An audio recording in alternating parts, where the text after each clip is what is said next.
Another video, another new loan app na naman po no yung ating sisilipin at i-share ko yan sa inyo sa video na ito. Guys, itong loan app na ito ha, in fairness, mataas siyang mag-offer at buo siyang matatanggap at low interest rate siya. Mukhang promising tong loan app na ito, kabago-bago niya pa lang, but let us see first no. Ako muna yung magta-try dito. Huwag nyo muna siyang i-download since bago pa nga lang. Alamin nyo muna sa video na ito yung mga kailangan nating i-comply para ma-offeran tayo dito. At legit ba itong loan app talaga na ito? Well, another new loan app na for everybody na naman dahil kahit sino pwedeng mag-apply dito. Wala naman siyang hinihingi kahit anong income proof, no? Only the details that they need from us. Pero ano-ano nga ba itong mga to? Well, bago ako mag-start guys, disclaimer lang tayo ha, this video is not sponsored by this loan app po. Nakita ko lang kasi siya sa isa sa aking SOCMED account at nakita ko nga na ito ay loan app yung atake niya. Kung ganito yung makikita nyo, di ba loan offer siya, may loan detail siya, may total repayment siya. Kaya sabi ko, ano na naman tong loan app na ito? Kaya nga nung kinlik ko itong si install now, nakita ko na ang pangalan ng loan app na ito ay Credit Home. Hindi si Home Credit ha. So binaliktad lang si Home Credit, naging Credit Home siya dito. At guys, upon seeing the details po nito, hindi talaga siya loan app dito. Yung details niya dito is parang pang loan calculator siya. And as the moment that I'm trying this loan app, kung makikita niyo po dito, wala pa siyang ratings, wala pa din siyang reviews, pero meron na siyang 1,000 downloads. At nakita ko dito na this August 2025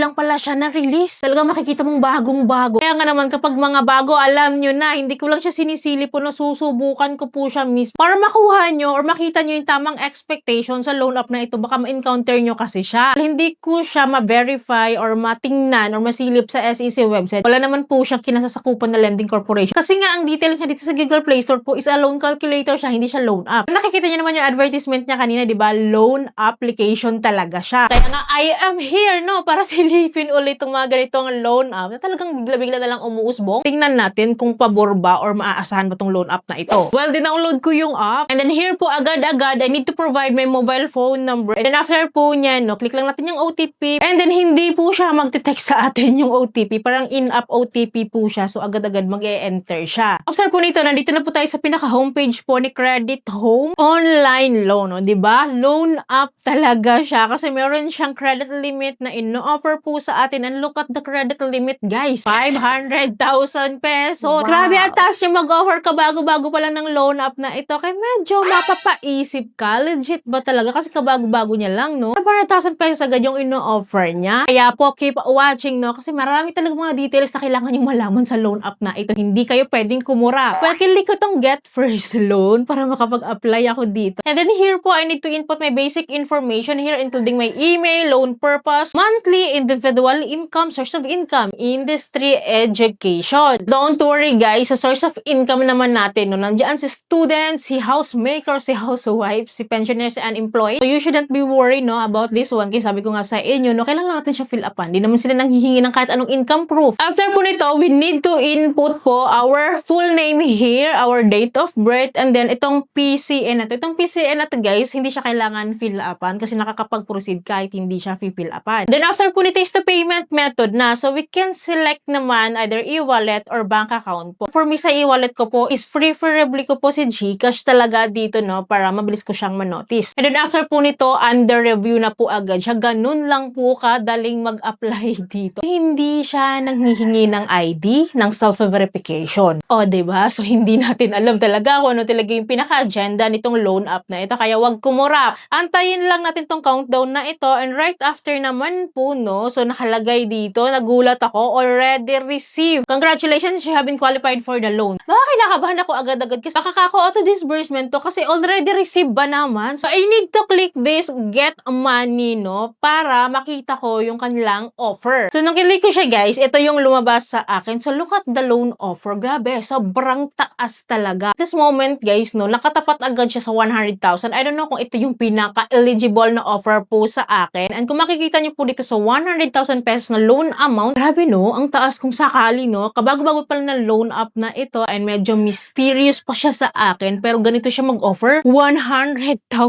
pesos agad. So, meron na akong loan term dito from 6 months up to 36 months. Pero ang naka-highlight po dito is 12 months to pay. So, I think ito yung eligible ako. And meron akong total interest po sa loob ng 12 months na 2,500 lang. Hindi po ito monthly ha. Hindi po ito monthly interest. Itong 2,500 ha. Total interest rates po ito for 12 months. Meron daw akong monthly interest po of 0.21%. Mababa. Wala sa 1%. Wala nga sa 0.5% eh. Nasa 0.21% monthly ito. At ang monthly repayment ko daw dito is 8,541.67. Guys, kinumpit ko siya. Lumalabas talaga na super cheap ng interest rate niya. Super low talaga. So, dinaigya pa yung bangko, diba? High loan offer and then long term siya. So, lahat ng mga criteria ng loan apps na gusto nating ma-experience, parang eto na yon, nandito na yon. Pero, wag muna kayong ma-excite. Kasi ako, natuwa ako. Kaya kinlik ko itong borrow money. Gusto ko siyang subukan kung magkano na lang ba talaga yung matatanggap ko. Legit ba talaga yung offer niya? So, kinlik ko itong borrow now. Loan approved daw ako. So, your loan has been approved by the bank. Then, nakalagay dito guys. Medyo pinagpapawisan na ako ng konti dito na. Kasi nakalagay dito guys, no, may processing fee siya. So, ano ang ibig sabihin nito? Nakalagay po dito, you need to pay. Yes, you need to pay a processing fee. I need to pay a processing fee daw to the bank to get the loan immediately. Ooh. Which is applied as an interest discount. So guys, dahil curious po ako dito, kinlik ko itong pay. Para malaman natin ito kasi medyo magulo, no? Medyo magulo pa sa atin. So, kinlik ko itong pay. Nakalagay po dito na meron po tayong 500 pesos na processing fee na babayaran natin agad-agad ngayon kung gusto daw nating makapag-loan dito. Nakalagay dito, all fees you pay are charged by the bank and will be refunded within 7 days if you cancel the loan. So, in case daw na i-cancel daw natin yung loan and then nakapagbayad daw tayo ng processing fee na 500, ibabalik daw nila yon within 7 days. Eto ha, para malinaw sa inyo. Again guys, para daw makuha natin yung loan offer na gusto natin, kailangan daw natin magbayad ng processing fee worth 500 pesos. Well, for me,